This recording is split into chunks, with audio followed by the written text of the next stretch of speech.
Presiden Amerika Serikat Donald Trump memperingatkan bahwa negaranya dapat kembali melancarkan serangan ke Irak jika negosiasi tidak menghasilkan kesepakatan jangka panjang dengan Iran.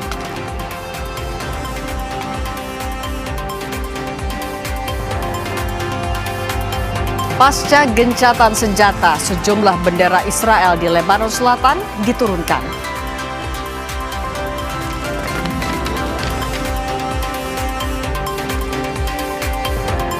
Wakil Presiden ke-10 dan ke-12 RI Yusuf Kala menjawab dugaan politisasi soal pelaporan ceramahnya di UGM ke polisi.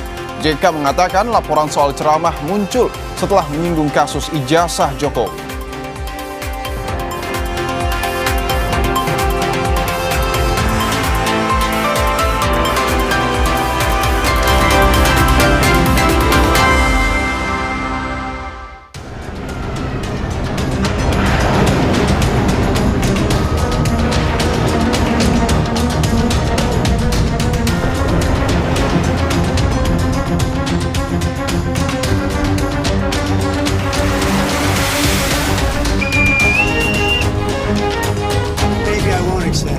So you have a blockade, and unfortunately we'll have to start dropping bombs again. Thank you.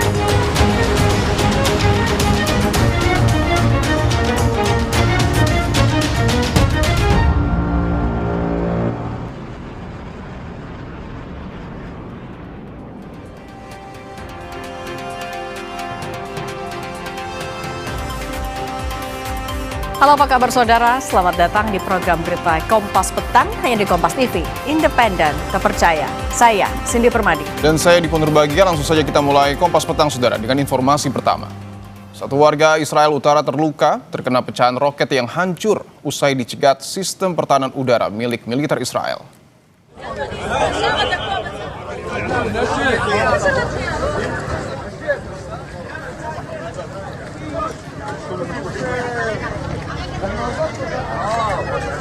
Tim penyelamat mengatakan serangan terjadi hanya sesaat sebelum gencatan senjata antara Lebanon dan Israel disepakati.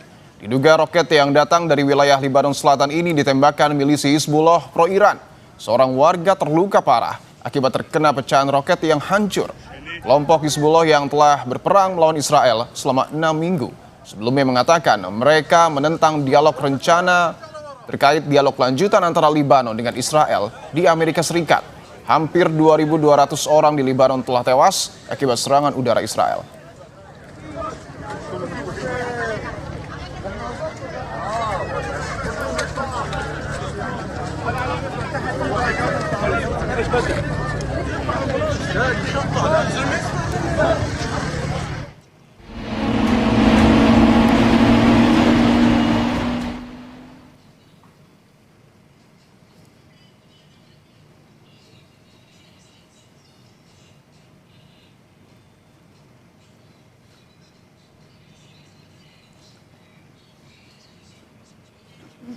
Sebelumnya, kelompok Hizbullah melancarkan serangan rudal terkoordinasi terhadap posisi vital dan kendaraan militer Israel di wilayah Al-Bayada.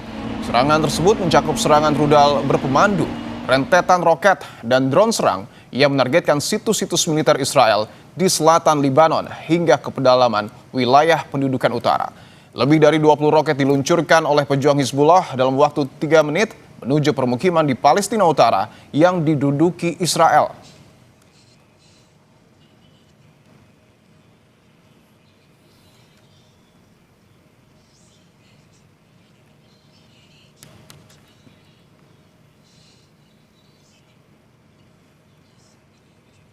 Media Al-Manar merilis rekaman yang menunjukkan rudal-rudal Hizbullah yang ditempeli foto pemimpin Iran, Ali Khamenei, dan sejumlah petinggi Iran lainnya yang digunakan untuk menyerang infrastruktur militer di kota Haifa, Israel. Serangan balasan Hizbullah yang dilakukan sebelum gencatan senjata Israel dan Lebanon, diantaranya menargetkan pangkalan milik tentara Israel di selatan kota Haifa. Serangan balasan ini dilakukan dengan meluncurkan rudal. Selain menargetkan pangkalan Israel, operasi perlawanan Hizbullah juga disebut menghantam tank Merkava milik tentara Israel di kota Taibeh, Lebanon Selatan. Operasi balasan ini dilakukan menggunakan drone penyerang.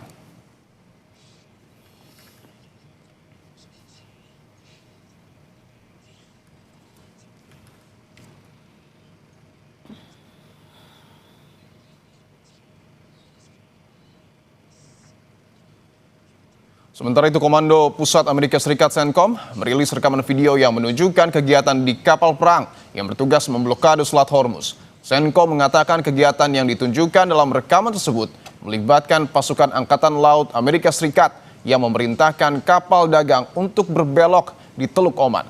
Setelah gencatan senjata antara kedua negara, Amerika Serikat telah memberikan tekanan kepada Iran melalui kombinasi militer dan langkah-langkah ekonomi, termasuk blokade Angkatan Laut yang menargetkan kapal-kapal yang memasuki atau meninggalkan pelabuhan Iran.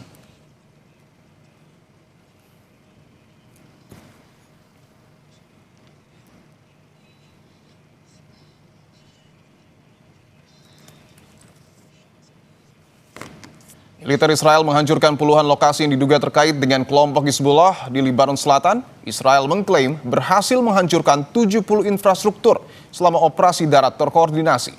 Komando Divisi ke-98 melakukan operasi terarah yang bertujuan untuk membongkar infrastruktur militer di daerah tersebut.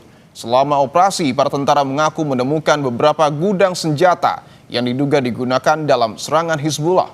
Barang-barang yang disita termasuk peluncur rudal, senapan, amunisi, granat, rudal anti pesawat, dan peralatan militer lainnya.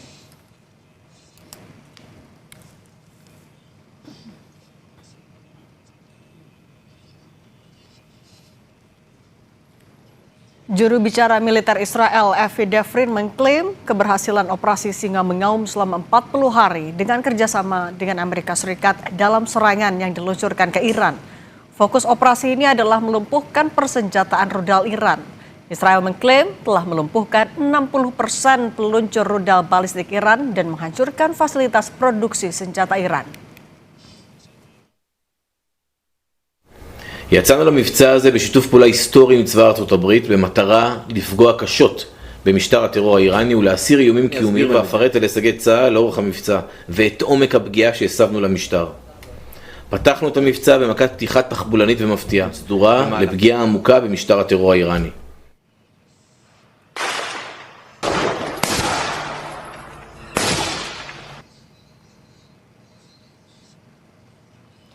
Perdana Menteri Israel Benjamin Netanyahu mengatakan Israel memiliki rencana untuk mengatasi ancaman dari Hizbullah meskipun gencatan senjata 10 hari diberlakukan dengan Lebanon.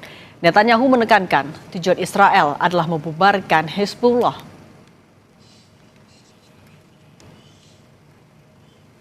עשינו בצפון, והתשובה שלי, הבאנו הישגים כבירים.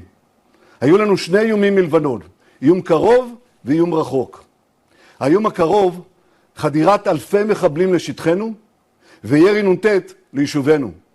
והאיום הרחוק, שנסראללה בנה אותו במשך שנים, ירי של 100...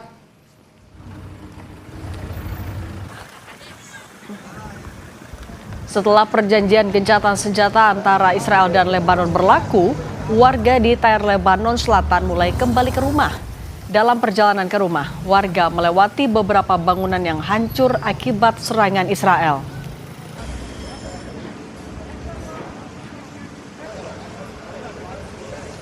ما عندك عائلة ما قدرت بس اليوم أول ما فقت مشيت وانردت لي الروح. هن بيعرفوا أصلا نحن لو شو بدي أقول لك لو بملكونا قصور الدنيا كلها يا خيي هي الأرض هون هي الأصل مثل ما بيقولوا يعني.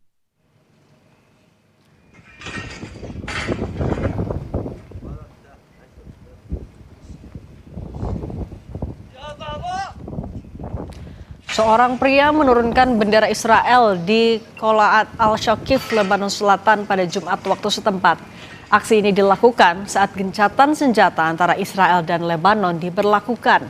Menurut media Lebanon, tentara Israel mengibarkan bendera serta memasang kamera bertenaga surya meskipun ada kesepakatan gencatan senjata.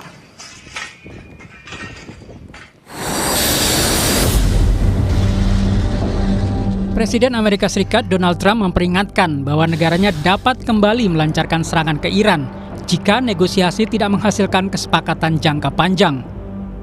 Trump mengisyaratkan gencatan senjata 2 minggu yang berakhir pada 22 April kemungkinan tidak akan diperpanjang. Pentagon menyatakan pasukan Amerika Serikat di Timur Tengah berada dalam status siaga tinggi dan siap kembali beroperasi jika diplomasi gagal. Maybe I won't extend it. But the blockade is going to remain. But maybe I won't extend it. So you have a blockade, and unfortunately we'll have to start dropping bombs again. Thank you very much, everybody. Thank you. I think it's going to happen. Iran tidak gentar dengan ancaman Trump itu. Kementerian Luar Negeri Iran menegaskan, Iran tidak akan memasuki negosiasi dengan syarat yang dipaksakan. Ia juga menggambarkan blokade Angkatan Laut Amerika Serikat sebagai provokatif dan bertentangan dengan prinsip dan dasar hukum internasional. Hal ini bisa dianggap sebagai awal pelanggaran gencatan senjata. زمانهایی که راجع به تمدید آتش بس و این مباحث مطرح شده نه هیچ کدومش قابل تایید نیست. فعلا همونطور که عرض کردم گفتگوها از طریق واسطه پاکستانی ادامه داره و باید دید که طرف مقابل تا چه حد واقعا جدیت داره. Presiden Amerika Serikat Donald Trump memberi sinyal perang Iran bisa segera berakhir. Ia mengatakan pertemuan lanjutan antara Amerika Serikat dan Iran dapat digelar pada akhir pekan ini. Saudara, usai Polda Metro Jaya mengeluarkan SP3 terhadap Rizmon Sianipar, kini muncul tudingan baru dari kubu Roy Suryo.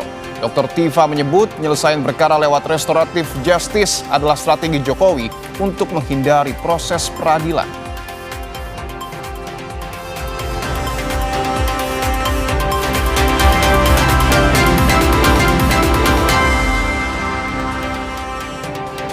Kompas Petang kami lanjutkan bersama saya Cindy Permadi.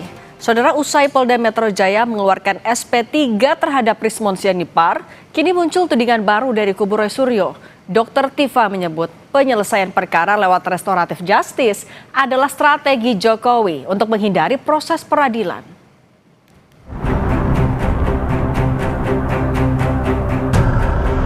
Penyidik telah menerbitkan surat perintah penghentian penyidikan terhadap saudara RHS.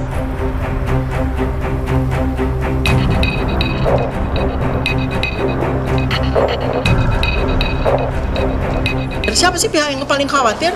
Ya tentu saja Pak Joko Widodo gitu ya. Tifauzia Tiasuma atau Dr. Tifa menuding penghentian penyidikan pada tersangka kasus fitnah ijazah merupakan strategi yang dijalankan Jokowi. Hal ini disampaikan Tifa sebagai respons atas penerbitan surat perintah penghentian penyidikan atau SP3 terhadap Rizmon Sianipar. Menurut Tifa, Jokowi melakukan berbagai upaya agar seluruh tersangka mengajukan restoratif justice. SP3 Rizmon itu dijadikan sebagai sebuah gimmick gitu ya, atau sebuah offering ya kepada para tersangka ini. Sepertinya Pak Joko Widodo ini membuat sebuah strategi di mana dia mengharapkan atau dengan segala macam termasuk yang sampai ke saya juga ya, bujukan-bujukan untuk RJ dan sebagainya yang sudah disampaikan oleh para termul beberapa waktu yang lalu secara gencar pada saya dan secara tegas saya tolak ya. Dan itu adalah strategi dari Pak Joko Widodo untuk agar seluruh tersangka itu mengajukan RJ dan kemudian akan diberi SP3. Apa yang diungkapkan Tifa senada dengan kesaksian rekannya Roy Suryo. Menurut Roy, relawan Jokowi sangat getol mendekati para tersangka agar mengajukan restoratif justice. Namun, kesaksian Roy CS dibantah relawan Jokowi. Menurutnya, relawan hanya memfasilitasi bila tersangka ingin menemui Jokowi. Sementara RJ sepenuhnya keputusan Jokowi dan tersangka. Semuanya dikasih satu persatu. Bu Kurnia diikuti sampai ke kamar kecil, didesek-desek. Bu, kapan mau RJ? Ada juga yang ditawari umroh, ini fakta. Ada juga kuasa hukum kami yang kemudian di WA asli, kalau ini bukan WA palsu-palsuan kayak WA-nya Tifa itu ya. Kemudian diajak untuk ketemuan, bagaimana kliennya mau diajak RJ atau enggak? Tidak ada harus relawan. Kalau relawan itu memfasilitasi mengantar mereka ke Solo, itu bukan kapasitas bahwa dia akan menentukan bahwa RJ itu diterima. Tapi RJ itu diterima hanya oleh Pak Jokowi dan pelapor lainnya. Merasa dirinya dipojokkan oleh mantan sekutunya di kasus ijazah, Rizmon menyindir. Jika ada yang berpikir ada imbalan uang di balik RJ, maka merekalah yang berharap mendapatkan uang tersebut. Jadi semua ini jangan digiring bahwa ada faktor duit, faktor apapun. Kalau ada yang berpikir seperti itu, berarti dialah yang menginginkan duit itu. Itu saja. Sebelumnya, di Reskrimum Polda Metro Jaya mengumumkan telah menerbitkan SP3 bagi Rismon Sianipar. Penyidik menghentikan perkaranya usai Jokowi memaafkan Rismon yang secara langsung menemuinya di Solo. Tim Liputan Kompas TV.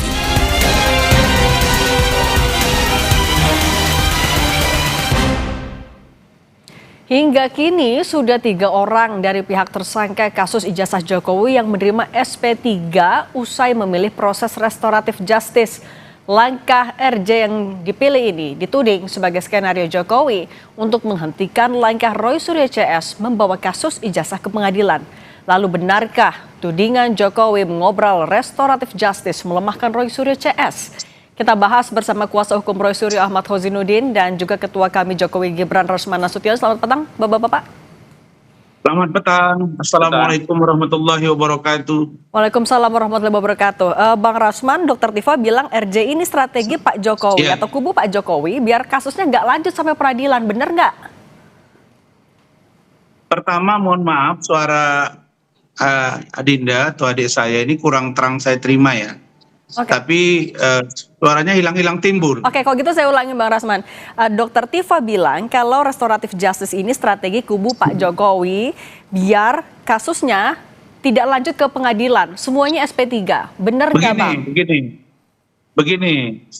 Saya ingin katakan bahwa secara jujur kami tidak pernah menawar-nawarkan diri. Ya itu pasti ya. Tidak pernah kita yang namanya menawar-nawarkan diri. Bahkan saya ya sudah bongkar ini minggu lalu tentang bagaimana seorang Rustam Effendi sudah sempat berkomunikasi dengan seseorang dan bahkan mengakui bahwa ada permintaan dana 20 miliar untuk restoratif justice tetapi dengan sebutan bercanda. Mana mungkin canda? Saya nggak kenal dengan Rustam, saya nggak pernah komunikasi, saya nggak tahu nomor kontak dia. Tapi ada orang yang datang ke rumah saya, kemudian menelepon di depan saya, kemudian ditindaklanjuti dengan waktu saya di Kuala Lumpur, Malaysia, juga ada chattingan. Jadi ini menurut saya seharusnya pihak kubu Roy dan kawan-kawan menyadari bahwa mereka ini sebenarnya patut diduga ada skenario lain di luar skenario yang mereka punya. Itu satu. Yang kedua, saya ingin katakan bahwa terhadap posisi hari ini pun saya dapat informasi masih ada satu orang lagi yang sedang berupaya untuk melakukan restoratif justice. Jadi tidak ada yang namanya kami obral restoratif justice. Siapa Bang? Pak Jokowi. Hah? Siapa yang mau RJ itu? Sebut klaster mana? Ya, kalau boleh saya bilang, ya kan sekarang ada 2 klaster. Dari 2 klaster ini sekarang ada 5 orang ya. Kan udah nggak susah juga kita menebaknya sebenarnya di luar Rustam Effendi. Nah itu dia, di luar Rustam Effendi kami dapat info masih ada orang yang lagi berupaya untuk ikut restoratif justice ke Pak Jokowi. Sedemikian rupa dan kita saya garansi saya tidak pernah menawar-nawarkan. Dulu waktu Bang Egy itu beda cerita. Bang Egy itu sakit. Itulah dasar saya ke Pak Jokowi. Setelah itu mereka komunikasi, ada damai, ada Rismon. Nah makanya saya mengatakan kepada teman-teman ini, kalau kita berdebat jangan menyerang pribadi, tapi pada substantif pokok perkara. Kira-kira begitu. Jadi kita tidak pernah obral, bahkan Pak Jokowi menunggu agar persidangan ini dimulai supaya dapat dibuktikan ijazah ini palsu atau tidak. Oke, tapi Bang Rasman mau mempersempit lagi, yang masih mau restoratif justice itu tersangka dari klaster 1 atau 2? Ya, jangan dipancing saya, kan gampang itu menebaknya itu kan. Oke, kalau gitu saya tanya Bang Hozin, Bang katanya ada satu orang lagi yang mau mengajukan. Salah satu klaster lah, kan udah gampang, tinggal 4 orang aja kok. Salah satu yang 4 itu sekarang. Bang Hozin katanya ada 1 orang lagi. Bener nggak Bang Hozin? Ini memang ada yang tergoda atau digoda jangan-jangan? Ya, bismillahirrahmanirrahim. Itu kan bagian dari upaya kubu Jokowi, baik menggunakan kuasa hukum, buzzer, relawan, atau terpidana yang bicara di ruang publik untuk melakukan 2 hal, yakni mengintimidasi dan mengintimidasi jika tidak RJ, maka akan status penjara, mengiming-imingi jika RJ, maka akan mendapatkan SP3. Dan dari kronologis beberapa yang sudah memperoleh SP3 itu kan kombinasi antara diiming-imingi dan intimidasi begitu. Dan kita tahu saudara Egy Sujana dan Dameng Hari Lubis itu kan tidak kemudian datang tanpa pendahuluan, tetapi sudah ada relawan Jokowi atau Rejo, Rahmat dan juga Darmizal yang mendatangi Egy Sujana dan itu kemudian di follow up. Dan kombinasinya memang Egy Sujana ini pernah di penjara dan dia takut ada di penjara ada tikusnya sehingga dia berharap bisa SP3 dan tidak lagi masuk penjara dan akhirnya itu juga memang diperoleh SP3 oleh Egy Sujana. Adapun soal alasan sakit, kemudian stadium 5 itu juga stadium 4 itu juga kemudian terbukti tidak benar gitu. Yang kedua juga ada ancaman terhadap Rismon Sianipar terhadap kasus Yamaguchi-nya sehingga harapannya dia lepas dan juga mendapatkan SP3. Kombinasi ancaman itu tidak benar juga itu. dengan Itu tidak benar itu yang namanya ancaman itu tidak benar. nih. Kau tadi tidak aku potong-potong. Ya kau jangan main kau. Kita bagus-bagus saja bicara, jangan menyerang pribadi. Kau ngomong aja kau. Nggak usah kau. Dengarkan aku kau. Ya kau juga diam, jangan kau. Saya pikir apa yang disampaikan oleh saudara Asman terpidana ini kan tidak lepas dari upaya kubu Siapa yang Jokowi terpidana? untuk terus. Siapa yang terpidana? Kau itu sudah terpidana, hanya kau masih Kau banding. nggak ngerti hukum kau bilang Jadi saya terpidana. kira Siapa ini terpidana? yang menjadi bagian dari upaya restoratif klien justice kau adalah berlari upaya semua udah. dari kubu Jokowi untuk menghindari Kasihan persidangan. kau. Oke, sebentar Karena dia Bang telah Rasman. keliru Bang melaporkan Hozin. Roy Suryo, dikira ketika Roy Suryo itu dilaporkan akan gentar dan meminta ampun ke kubu Jokowi. Saya kira itu pengantar Oke, Bang Hozin. Tapi Mas Roy Suryo juga kemarin membeberkan kalau ada yang memang dipepet oleh relawan dengan berbagai, kalau menggunakan kata Anda, iming-iming. Emang siapa aja? Apa yang katanya ditawarin umroh, ada yang dipepet-pepet. Boleh dijelasin nggak siapa aja sih? Ya, Rustam Effendi ditawari oleh Darmizal, juga Eli Daneti, kombinasi antara umroh dengan SP3. Kemudian Kurnia Triroyani juga ada upaya untuk mepet Kurnia agar mengambil opsi restoratif justice. Juga ada kuasa hukum kami juga dihubungi, tetapi karena rekan sejawat yang menghubungi kuasa hukum kami bagian dari kode etik tidak membuka namanya. Tapi yang jelas ini adalah bagian dari konfirmasi ketakutan kubu Jokowi. Karena sebenarnya yang mengkhawatirkan kami itu kalau Jokowi menunjukkan ijazahnya dan terbukti asli sepanjang persoalan ijazah yang tidak ditunjukkan, ya ini tidak ada masalah bagi kami. Justru restoratif justice itu kan tujuan akhirnya adalah damai dihentikan. Nah itulah yang sedang ditarget oleh kubu Jokowi agar bisa semuanya restoratif justice sehingga tidak perlu membuktikan ijazah di pengadilan. Sementara kemarin sebentar Bang Hozin. Polda Metro Jaya itu offset. Saya tanggapi dulu soal tadi ada beberapa orang yang dipepet. Bang Rasman, tadi kata Bang Hozin ada beberapa orang loh sampai ditawarin umroh, SP3, dan ada dipepet-pepet. Gimana berarti? Saya tidak pernah menawarkan. Salah satu contoh minggu lalu Rustam ngaku dia bilang bercanda 20 miliar. Masa iya berhari-hari komunikasi dengan Rahman. Namanya yang datang ke rumah saya itu 2 orang. Satu namanya Arif Ihsan yang sekarang melaporkan Michael Sinaga, salah satu podcaster bagian dari Kozinudin dan kawan-kawan. Yang kedua namanya adalah Saudara Rahmat Imran. Lewat Rahmat Imran inilah komunikasi datang ke rumah saya, ditelepon, di speaker, didengar. Tindak lanjut lagi besoknya. Terus ke Kuala Lumpur. Ngapain, Bang? Itu Rustam Effendi dan dia ngaku katanya itu canda. Masa canda? Saya nggak pernah nawarkan, kenal juga enggak. Bang Rasman, tapi mereka ke rumah Bang Rasman tuh mau ngapain? Mereka ke rumah Bang Rasman mau ngapain, Bang? Iya. Jadi tadinya ada kesepakatan bahwa Saudara Rustam ini mau datang. Saya welcome saja, silakan datang. Pagi sudah komunikasi, jam 2 komunikasi, jam 4 OTW. Lalu kemudian dia bilang, Rustam kepada Rahmat Imran, ini telepon kok depan saya. Saya bawa anak potong rambut, ya kondisi bicara aja dengan Pak Rasman. Kemudian saya besoknya tampil di salah satu TV swasta. Kemudian paginya dia WA lagi, dia bilang sama Rasman, jangan sebut inisial ya, jangan nama sedang inisial. Aman. Kemudian dia tampil lagi, dia pula yang tampil salah satu podcast. Terus nyerang Pak Jokowi. Terus saya bilang, loh itu apa itu maksudnya? Nah itu katanya agar naik pasaran. Terus saya ke Kuala Lumpur. Juga komunikasi terakhir chat WA kita capture, kirim. Itu yang saya buka kemarin di salah satu program. Bang Rasman, tapi saya mau negasin dulu. Artinya maksudnya komunikasi dengan Abang, ketemu sama Abang tuh tujuannya apa? Mau ketemu Pak Jokowi? Siapa? Mereka itu lewat ketemu dengan Bang Rasman. Ini ujungnya mereka pengennya apa? Lewat saya ingin bertemu dengan Pak Jokowi dan meminta uang 20 miliar. Agar ada restoratif justice dan mendapatkan SP3. Dan itu tidak dibantah oleh Saudara Rustam Effendi. Dia sudah bicara di meja, Bang Rasman, saya minta tanggapan dari Bang Hozin dulu soal ini. Bang Hozin katanya ada yang minta. Rasman ini kan nggak tahu malu, dia mengklarifikasi peristiwa yang tidak melibatkan dirinya. Saya kan tidak pernah menyampaikan dia yang menawarkan. yang melakukan upaya itu bukan dia. Jadi klarifikasi saudara Rasman itu memang tidak bernilai karena dia itu kan orang baru dalam perkara ini. Dia sebelumnya tidak pernah ada, bukan kuasa hukum Jokowi, bukan bagian dari yang melaporkan pihak lainnya, bukan juga kuasa hukum pihak yang melaporkan. Dia hanyalah bagian dari ya gula-gula saja yang ada di sini begitu. Jadi saya tegaskan bahwa apa yang terjadi hari ini sebenarnya mengkonfirmasi ketakutan dari saudara Joko Widodo karena proses persidangan itu mewajibkan dirinya untuk hadir di persidangan dan membuktikan ijazahnya asli karena dia menuduh pihak yang meneliti dan menyimpulkan ijazah palsu itu sebagai sebuah fitnah dan pencemaran. Tetapi saya ingin mengomentari, kemarin Polda juga offset menurut saya karena sudah menyatakan ijazah itu asli berdasarkan pembuktian yang ada pada Polda. Padahal tugas penyidik itu hanya mengumpulkan bukti. Tugas pembuktian itu adalah ada pada jaksa dan tempatnya di persidangan. Sementara pertimbangan tentang bukti itu apakah terbukti atau tidak, itu adalah tugas dari hakim yang kemudian diputuskan oleh vonis pengadilan. Saya kira itu semua juga bagian dari upaya untuk menekan para pejuang ini agar bisa ikut restoratif justice dengan ancaman seolah-olah kalau tidak mengikuti kubu sebelumnya yang ikut restoratif justice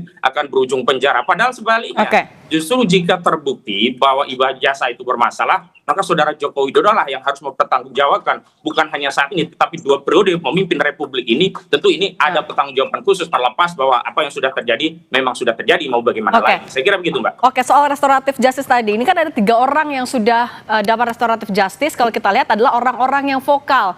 Ada Egy Sujana, Ketua TPUA, Damehar Lusbis, Rismon juga yang berapi-api banget tiap ngebahas KKN-nya Pak Jokowi. Bang Rosman, kalau menurut Anda ini jangan-jangan sebenarnya strategi juga dari kubu Pak Jokowi melemahkan kubu Roy Suryo CS, benar nggak? Ya, saya mohon maaf ya, suara saya kurang jelas. Nggak kedengaran suaranya di saya, terpotong-potong. Oke, saya ulangi lagi ya Bang. Bang Rosman, ada 3 orang yang vokal dari kubunya Roy Suryo CS yang sudah dapat restoratif justice. Ketua TPUA, Egy Sujana juga pernah menggugat ijazah Pak Jokowi 2022. Ada Damehar Lusbis yang juga bagian dari TPUA, Rismon Sianipar yang selalu berapi-api tiap bahas KKN. Ini apakah memang strategi Pak Jokowi melemahkan kubu Roy Suryo CS dengan menyasar orang-orang yang vokal, yang dominan? Ya, kalau boleh saya mengatakan bahwa mereka ini sebenarnya ya, saya walaupun suara kurang jelas tapi saya bisa tangkap pesannya. Contoh. Kemarin mereka datang ke Polda Metro Jaya, kemudian mereka berangkat ke DPR RI mencari simpati publik. Maka saya sudah pernah ngomong salah satu TV swasta juga bahwa mereka ini ruang geraknya sudah makin sempit. Karena apa? Rismon dapat SP3. Tadi kan Rismon ini kan diolok-olok ini. Oh, nggak akan dapat SP3. Sekarang bayangkan ya, Roy Suryo itu ngomong beberapa hari yang lalu mengatakan bahwa ijazah saudara Rismon itu adalah palsu. Bayangin ya, ada orang konteks hukum nggak ngerti hukum. Seperti Kosidudin bilang, saya terpidana, saya masih duduk di sini, ya belum inkrah. Maka saya bilang, kalau begini model pengacara, rame-rame nanti akan ke penjara. Jadi masalah siapa yang paling vokal dan tidak vokal sekarang, bagi kami klaster 1 dan klaster 2 yang 5 yang tersisa, kalau mereka mau RJ silakan. Tidak juga, tidak sedikit pun. Saya baru kontak dengan ajudan Pak Jokowi sampai tadi pagi. Bahwa Pak Jokowi mendorong agar secepatnya dilakukan P21 oleh jaksa. Bukan pemerintah jaksa. Meminta, mendesak, kami juga mendesak agar supaya disidangkan. Dan disitulah akan dibuka ijazah. Jangankan ijazah S1, tapi SD, SMP, SMA, dan Fakultas Kehutanan Gajah Mada. Clear. Jadi tidak ada di sini yang kami kejar siapa yang vokal, siapa yang tidak vokal. Bagi kami semua sama. Karena itulah yang saya katakan bahwa jangan karena perilaku kita, tindakan kita, dengan bicara yang terlalu pintar segala macam, seperti ayam yang bertelur 1, tapi ribut sekampung. Saya hanya mau kasih tahu, filosofi hukum tidak begitu, ada giumnya. Bahwa pembuktian itu ada di pengadilan, dan Pak Jokowi tidak pernah ragu untuk itu. Siapa yang vokal, siapa yang tidak vokal. Lihat aja. Saya kok nggak pernah tuh lihat Tifa sekarang gabung-gabung sama mereka nih. Tifa sendiri, ya. Kemudian Kurnia sendiri. Nggak pernah saya lihat gabung-gabung lagi sekarang. Kenapa? Karena yang namanya sekarang Rismon, dia sudah terbebas. Dan Rismon akan menyerang balik bagaimana mereka selama ini dalam melakukan tindakan yang kami duga kuat memfitnah dan mencemarkan nama baik Bapak Joko Widodo. Oke, Begitu. saya tanya, Bang Hozin, kalau Anda dengan 3 orang dominan ini sudah RJ dan Anda dapat SP3, Anda merasa kubu Anda terpecah? Tidak ada, karena memang sejak awal perjuangan ini adalah bukan perjuangan personal, tapi perjuangan seluruh rakyat. Bukan perjuangan Egy Sujana, Damai Hari Lubis, atau Rismon, sehingga kalau mereka bertiga itu membelot, maka perjuangan ini berakhir. Tidak, ini perjuangan seluruh rakyat gitu. Dan proses penegakan hukum itu tunduk pada hukum, pada norma. Tidak perlu dipaksa-paksa, tidak perlu didesak-desak. Apa urusannya orang mendesak, bukan pihak. Saudara Rasman ini kan bukan pihak, ngapain dia desak-desak? Dan itu akan jadi presiden buruk bagi hukum di negeri ini jika proses penegakan hukum itu lahir dari tuntutan, desak-desakan, dan seterusnya. Saya pikir yang menjadi soal adalah apakah penyidik itu fair, ya? Penyidik itu fair dalam pengertian apa? Dia tunduk pada norma dalam menegakkan hukum, bukan menjadi otoritas di bawah kendali Joko Widodo hanya untuk melayani kepentingan Jokowi. Dan ini sudah terbukti begitu dari beberapa restoratif justice itu kan sebenarnya kan kata kuncinya adalah Jokowi, sehingga ketika Jokowi mengiyakan itu terjadi jika tidak terjadi. Misalkan pada prosedur Egy Sujana itu berbeda dengan Rismon. Egy Sujana ya tanggal 8 Januari, 13 Januari, dan 15 Januari langsung SP3. Tidak memenuhi prosedur dalam proses restoratif justice sebagaimana diatur di kubu Rismon. Sementara Rismon seluruh kelengkapannya seolah-olah dipenuhi begitu. Ini kan menjadi konfirmasi bahwa hukum hari ini sedang tidak baik-baik saja, dan saya tegaskan kalau Rismon nanti menjadi saksi yang akan membela kubu Jokowi tidak bernilai, bahkan kami ingin mencecar Rismon soal ijazah yang menguncinya yang tidak ada kaitannya dengan persoalan ini, tetapi menjadi untuk kredibilitas seorang saksi yang bagaimana seorang saksi bisa diambil secara kalau kredibilitasnya saja bermasalah begitu. Oke, kalau gitu tadi Bang Rasman juga yang terbaru adalah Pak JK konvers, dia bilang dia dilaporkan ke polisi setelah ia secara terbuka juga meminta agar Pak Jokowi nunjukin aja ijazahnya karena ini sudah terlalu lama. Tanggapan Anda gimana? Saya. Ya, Bang Rasman silakan. Begini. Ada 2 yang saya kritis dari seorang Pak JK hari ini. Pertama, secara tidak langsung, Pak JK terjebak dengan pusaran kisru ijazah ini. Sehingga AI yang katanya suara Rismon sudah langsung telepon saya dan chat WA. Sambil ketawa, hahaha, kasihan Pak JK, AI dipercaya.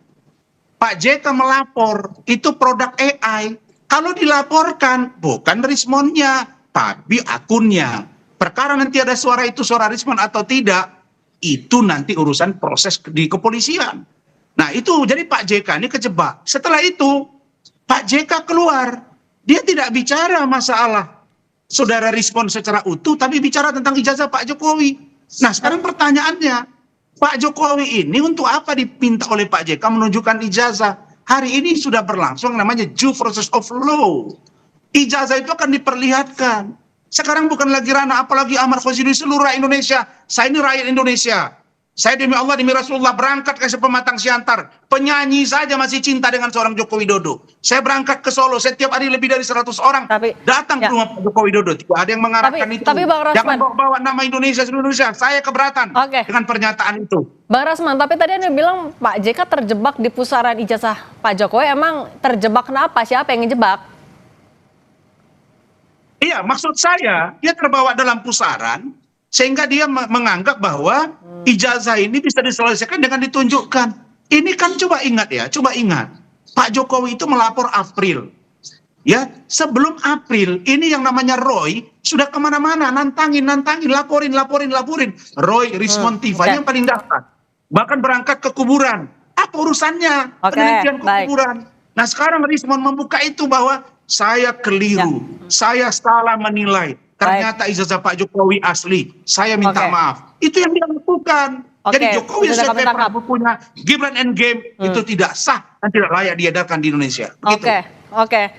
Kalau gitu, makasih Bang Ahmad Hozinuddin, Bang Rasman Nasution sudah berbagi bersama kami. Nanti kita nantikan aja ke depannya gimana gelirnya. Terima kasih. Kita selalu semua. Terima kasih.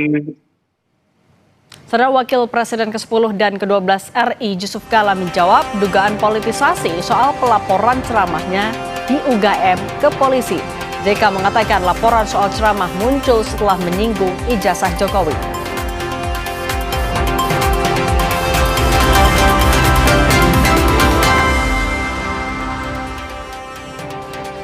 Saudara Wakil Presiden ke-10 dan ke-12 RI Yusuf Kala merespons terkait laporan dugaan penistaan agama buntut potongan videonya saat ceramah di UGM.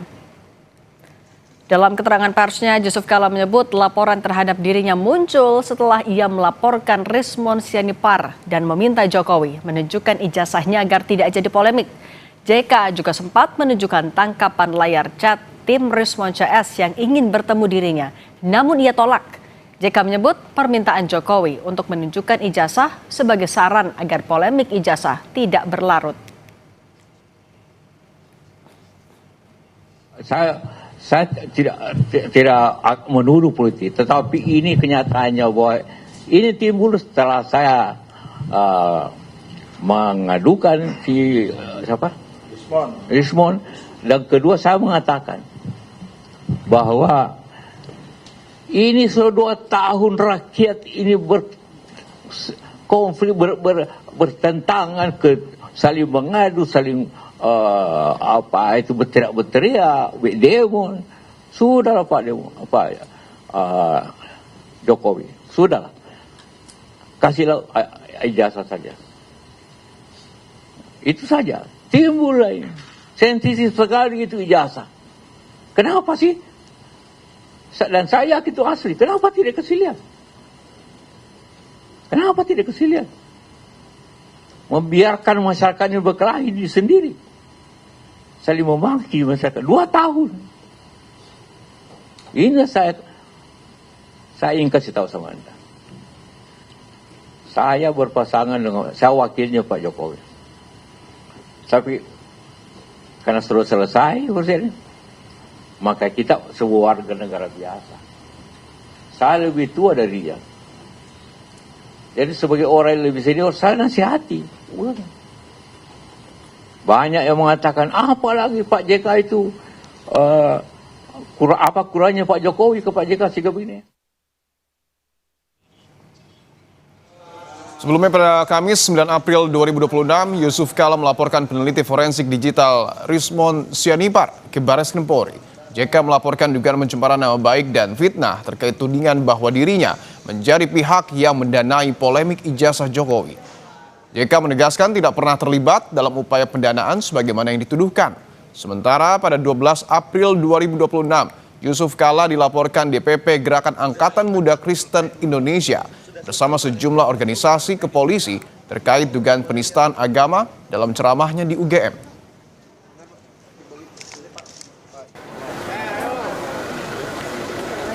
Ketua Harian Partai Solidaritas Indonesia Ahmad Ali menegaskan jika kader PSI yang melaporkan Wakil Presiden ke-10 dan 12 Yusuf Kala bertindak bukan atas nama ataupun arahan partai. Ahmad Ali menegaskan laporan itu dilakukan sebagai perwakilan organisasi mereka. Ahmad Ali juga berencana untuk mempertemukan kedua pihak untuk menyelesaikan masalah. Ingatkan, itu bukan kader PSI yang melakukan pelaporan. Kami tidak punya urusan, PSI tidak punya urusan dengan pelaporan terhadap Pak Yusuf Kala.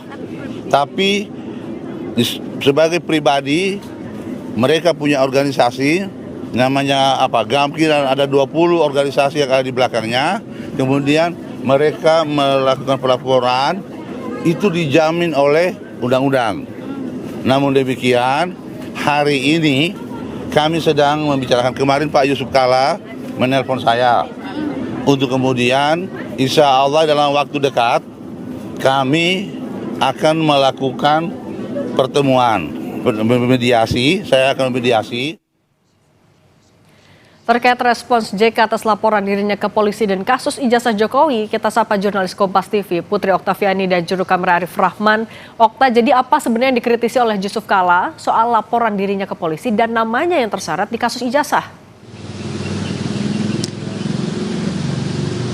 Ya, selamat petang Cindy dan juga saudara. Beberapa saat lalu tadi baru saja selesai konferensi pers di kediaman Yusuf Kala di Bilangan Jakarta Selatan. Tadi juga memang sempat disinggung Cindy terkait apakah pelaporan dirinya itu ada hubungannya dengan politisasi. Tadi memang JK tidak menjawab secara gamblang begitu ya, ada upaya tersebut, tetapi yang pasti kalau ditarik secara timeline, memang pelaporan terhadap dirinya atas dugaan atau penistaan agama di UGM beberapa waktu lalu ini ada kedekatan timeline dengan ketika ia melaporkan Rismon ke Barreskrim Polri. Kalau tadi terkait dengan ijazah Jokowi, memang JK mengakui sudah terlalu lama masyarakat ini memperhatikan polemik ijazah palsu. Kemudian timbul sensitivitas sehingga ia akhirnya memberikan nasihat. Jadi memang bukan melawan, bukan dalam arti kata melawan, namun memberi nasihat jika memang ijazahnya asli, maka ditujukan saja.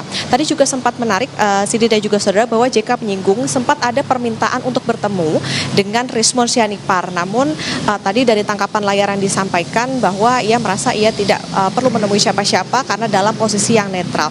Diketahui juga Cindy bahwa JK ini sempat ikut terseret dalam kasus karena dituding mendanai polemik ijazah palsu Jokowi. Jadi memang pada Maret lalu beredar video ada wajah Rismon begitu yang mengatakan bahwa menuding JK ini mendanai sekitar 5 miliar dalam polemik ijazah palsu Jokowi. Namun Rismon mengklaim bahwa video tersebut diproduksi hasil rekayasa AI. Kemudian Rismon dilaporkan JK ke Barreskrim Polri dengan dugaan pencemaran nama baik dan fitnah bahwa dirinya sebagai pendana polemik ijazah palsu.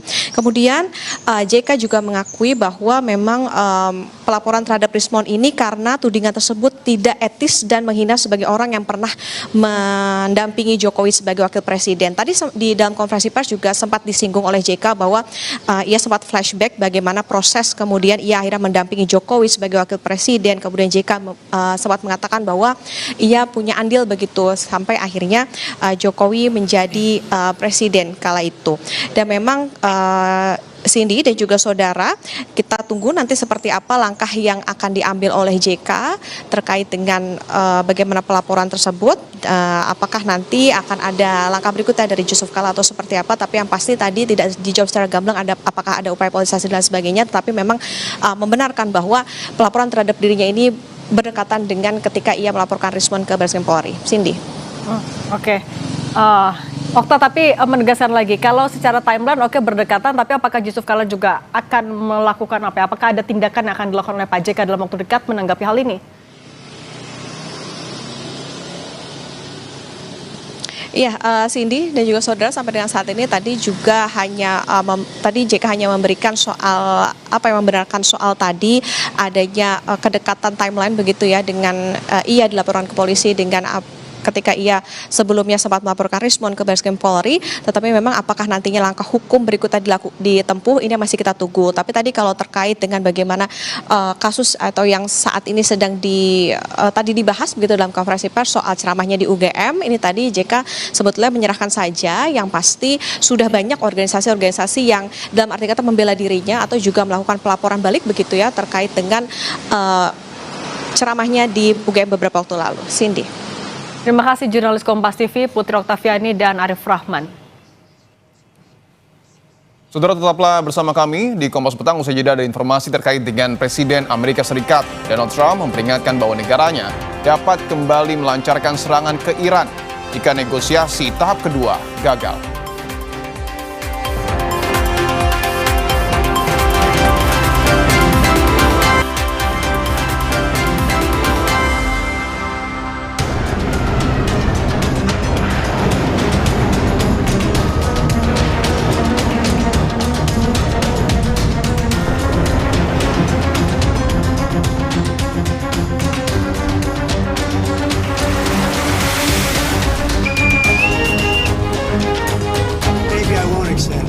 So you have a blockade, and unfortunately we'll have to start dropping bombs again. Thank you.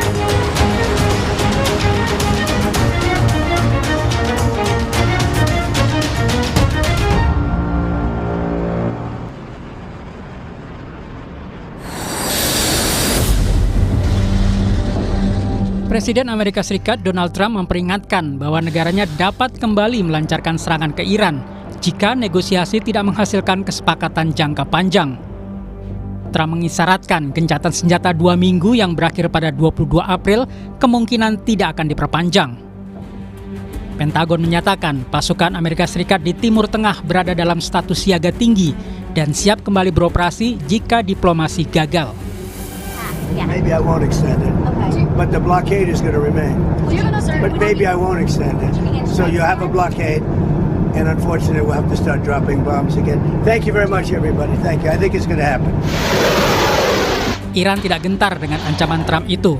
Kementerian Luar Negeri Iran menegaskan, Iran tidak akan memasuki negosiasi dengan syarat yang dipaksakan. Ia juga menggambarkan blokade Angkatan Laut Amerika Serikat sebagai provokatif dan bertentangan dengan prinsip dan dasar hukum internasional. Hal ini bisa dianggap sebagai awal pelanggaran gencatan senjata. زمانهایی که راجع به تمدید آتش بس و این مباحث مطرح شده نه هیچ کدومش قابل تایید نیست. فعلا همونطور که عرض کردم گفتگوها از طریق واسطه پاکستانی ادامه داره و باید دید که طرف مقابل تا چه حد واقعا جدیت داره. Presiden Amerika Serikat Donald Trump memberi sinyal perang Iran bisa segera berakhir. Ia mengatakan pertemuan lanjutan antara Amerika Serikat dan Iran dapat digelar pada akhir pekan ini. Saudara, di tengah gencatan senjata dan rencana negosiasi lanjutan antara Amerika Serikat dan Iran, Presiden Amerika Serikat Donald Trump kembali mengeluarkan ancaman. Kali ini Trump mengancam akan menjatuhkan bom ke Iran jika negosiasi gagal. Bagaimana pengaruh ancaman Trump ke Iran? Kita bahas bersama Sekjen IKAL Strategic Center, Laksda Purnawirawan TNI Surya Wiranto dan peneliti Asia Middle East Center, Pizarro Gozali. Bapak-bapak, selamat petang semua. Selamat petang, Mas Dipo. Oke, saya ingin ke Pak Pizarro terlebih dahulu bahwa Iran kembali menutup Selat Hormuz setelah sebelumnya kita tahu dibuka. Informasi ini betul terjadi, Pak Pizarro? Ya, betul Mas Dipo, ini baru saja disampaikan oleh Iran ya beberapa saat lalu ya, kurang dari 24 jam setelah Iran membuka Selat Hormuz dan sekarang sudah menutup kembali karena didasari kekecewaan bahwa walaupun Iran dan sudah menyepakati gencatan senjata antara Israel di Lebanon, ternyata Amerika Serikat tetap menutup melakukan blokade terhadap Selat Hormuz, dan walaupun Iran sudah membuka Selat Hormuz, membiarkan kapal-kapal itu keluar dari Selat Hormuz, tetapi ternyata Donald Trump tetap dalam pendapatnya, dalam prinsipnya untuk kemudian terus menutup Selat Hormuz. Ini yang kemudian akhirnya Iran menutup kembali Selat Hormuz dan kemudian menutup pintu negosiasi damai dengan Amerika Serikat. Situasinya Mas Dipo sekarang menjadi sangat keruh ya, karena kita melihat ya walaupun ada tanda-tanda produktif adanya upaya negosiasi, tapi dengan tindakan terbaru yang dilakukan oleh Donald Trump dengan tetap menutup Selat Hormuz, ini kemudian menghilangkan rasa kepercayaan dari Iran. Oke, apakah artinya bagaimana Anda memaknai keputusan yang kemudian diambil oleh Garda Revolusi Iran untuk menutup kembali Selat Hormuz jelang negosiasi tahap kedua? Iya, ini bagian dari taktik sandera yang dilakukan oleh Iran kepada Amerika Serikat. Karena kita mengetahui ya, blokade total yang dilakukan oleh Trump terhadap Selat Hormuz itu sebenarnya bagian dari upaya menekan Iran agar kemudian melunak di dalam negosiasi perundingan gencatan senjata fase kedua yang digadang-gadang Mas Dipo akan dilakukan pekan depan ya. Tetapi kemudian kita mengetahui ya bahwa Iran tidak mau kena jebakan Amerika Serikat, dia balik menyandra Amerika Serikat agar kemudian perhatian dunia internasional kembali kepada Selat Hormuz, dan Iran ini ingin memberikan pesan sebenarnya bahwa mereka tuh siap negosiasi, mereka membuka kembali Selat Hormuz, mereka mau melakukan negosiasi, tetapi ketika Amerika Serikat tetap dalam prinsipnya memblokade Selat Hormuz, maka kemudian Iran harus mengambil jalan ini agar kemudian leverage yang dimiliki Iran itu bisa setara dan Iran keluar dari tekanan yang dilakukan Amerika Serikat jelang gencatan senjata. Ya, tapi saya ingin tanyakan lagi Pak Pizarro bahwa kita tahu yang mengumumkan Selat Hormuz ini kembali dibuka adalah Menlu Iran Abbas Araghchi, sementara yang menutup kembali adalah Garda Revolusi Iran. Anda memaknai kondisinya seperti apa di internal Iran saat ini? Apakah ada faksi-faksi yang kemudian terbagi atau seperti apa?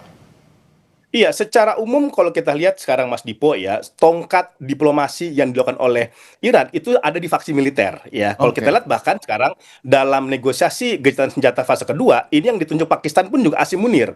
Ini panglima tingkat tinggi Pakistan ya yang ada di wilayah Pakistan. Artinya pendekatan dalam negosiasi gencatan fase kedua itu lebih kepada teknis gencatan senjata secara pertahanan dan keamanan. Makanya kemudian Asim Munir ini sudah mengakhiri kunjungan kerja 3 hari ke wilayah Teheran, yang ditemui, yang kemudian diajak dialog itu faksi IRGC, ya faksi militer yang ada di Iran ya. Jadi kalau kita lihat ya, walaupun memang tongkat diplomasi ini kebanyakan dimainkan oleh Abbas Araghchi, itu tidak boleh lepas juga dari skenario dan rancangan keamanan yang kemudian sudah dibuat oleh IRGC. Karena sekarang gini, Mas Dipo, kalau kita melihat Iran sekarang, itu kalau bahasa simpelnya itu pemerintahan IRGC, itu military state itu bukan sekedar teokrasi state gitu, karena tongkat kekuasaan sekarang Mujtaba Khomeini, dia punya hubungan yang kuat dengan IRGC dan dia juga memegang kendali diplomasi sekarang ke Amerika Serikat dengan menonjolkan sisi-sisi dari faksi-faksi pertahanan gitu. Ini kemudian makanya tidak aneh kemudian IRGC dan juga pihak keamanan dari Iran yang mengumumkan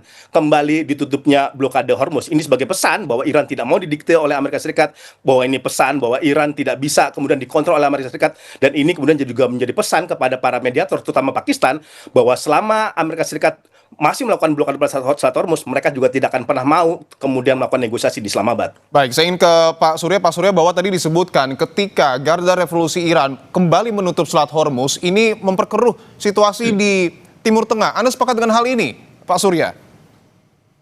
Ya, saya sepakat dengan hal ini karena memang Trump ini cara berulang-ulang ya mengeluarkan pernyataan keras ya.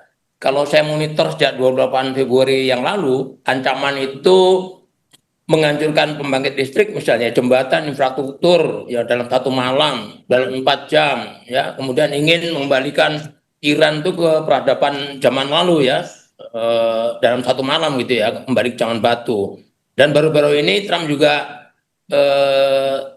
tidak akan memperpanjang gencatan senjata ya.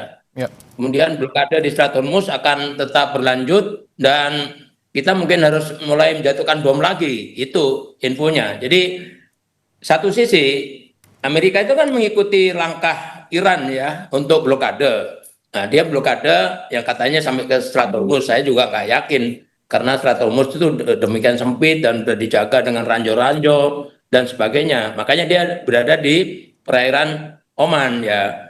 Nah, kalau Iran ini sudah membuka gitu ya, mestinya kan dia juga buka di kapal yang keluar masuk itu bebas. Jangan dibuka sama Iran, diblokade sama Amerika Serikat. Tapi dia minta damai. Bagaimana Iran mau? Iran saat ini itu sudah bosan dengan ancaman-ancaman itu ya. Jadi dia tetap tutup kembali gitu. Dia bersikap keras ya. Oke, tadi Pak Surya sudah menyebutkan bahwa Pak Surya tadi sudah menyebutkan bahwa Trump, Presiden Amerika Serikat, sudah beberapa kali mengancam Iran. Dan yang terbaru kita tahu bahwa akan menjatuhkan bom ke Iran jika negosiasi tahap kedua pada 22 April mendatang gagal. Anda melihatnya ini sebagai sebuah ancaman serius atau hanya gertakan saja? Kalau saya lihat ini beberapa kali ancaman kan tidak terbukti ya. Kayak yang terakhir tadi saya bilang, oh kalau deadline tidak dipenuhi, kamu akan saya kembalikan ke zaman batu. Ya, nah, buktinya tidak gitu loh ya. Kemudian blokade juga kalau kita lihat, kalau namanya blokade selat itu ya di selatnya seperti yang dilakukan Iran, tapi dia kan bukan negara pantai gitu ya, not coastal state, jadi dia nggak punya kewenangan untuk memblokade sebenarnya. Nah, dia memblokade di selat yang digunakan strait normally used for international navigation. Ini sudah melanggar ya, apalagi dia bukan pemilik wilayah di situ gitu ya. Nah, diajak damai dengan cara membuka, Iran sudah buka, dia nggak mau, akhirnya Iran menutup lagi. Nah, ini ya makin seru lah nanti ke depannya kira-kira ya, karena Iran ini sudah nggak mau lagi dimain-mainkan sama Amerika Serikat ya. Oke, saya ingin ke Pak Pizarro lagi, bahwa tadi sudah dijelaskan oleh Pak Surya ada sejumlah ancaman yang kemudian sudah disampaikan oleh Donald Trump, yang terbaru adalah penjatuhan bom. Menurut Anda apakah ancaman ini efektif untuk menekan Iran atau justru melahirkan dampak-dampak lainnya, Pak Pizarro? Iya, sebenarnya Mas Dipo, ini dibalik ancaman yang dilakukan oleh Trump yang akan kembali bombing Iran ya, ini sebenarnya ada beberapa pesan dan motif yang ingin disampaikan oleh Amerika Serikat. Pertama ialah ini tekanan maksimal kepada Iran agar Iran, ini yang sekarang lagi ramai sebenarnya Mas Dipo, ialah Amerika Serikat menuntut cadangan uranium yang sudah diperkaya yang sebesar 450 kg itu diserahkan kepada Amerika Serikat gitu ya. Ini sebenarnya salah satu tekanan dilakukan, tapi problematikanya jika Iran menyerahkan cadangan uraniumnya kepada Amerika Serikat, itu sama saja itu melanggar kedaulatan dia, melanggar ketahanan nasional dia. Jangan lupa Mas Dipo, di internal Iran saja itu banyak sekali demonstrasi atau bahkan tuntutan untuk tidak lagi melakukan negosiasi dengan Amerika Serikat karena mereka sudah ditipu berkali-kali seperti itu. Nah, ini kemudian yang dilakukan oleh Donald Trump. Persoalannya lah Donald Trump itu gaya negosiasi diplomasinya itu malah menuntut pihak lawan itu menyerah, bukan mencari deal-deal win-win solution seperti itu. Kayak ini kan, dia meminta misalkan cadangan uranium 440 kg itu diserahkan kepada Amerika Serikat. Itu kan mustahil dilakukan oleh Iran gitu. Sebenarnya ada jalan tengah yang bisa dilakukan, yaitu misalkan menyerahkan kepada Rusia. Ini misalkan dilakukan oleh Obama pada tahun 2015 ketika negosiasi nuklir.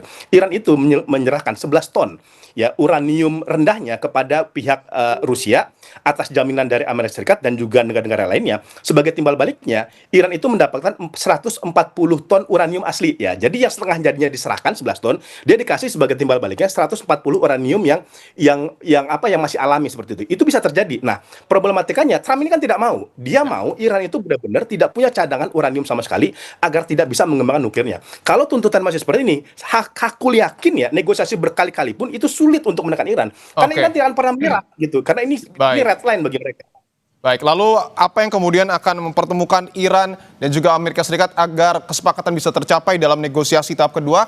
Tahan dulu Pak Pizarro dan Pak Surya, kita akan kembali usai jeda, tetaplah di Kompas Petang.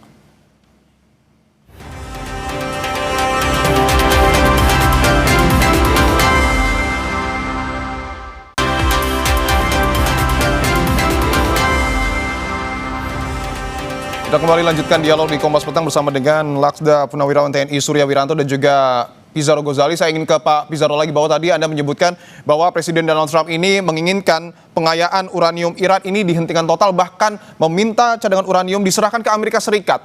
Ketika memang itu isu krusial, lalu apa yang dapat mempertemukan, menyatukan kedua pihak ini untuk mencapai kesepakatan, Pak Pizarro?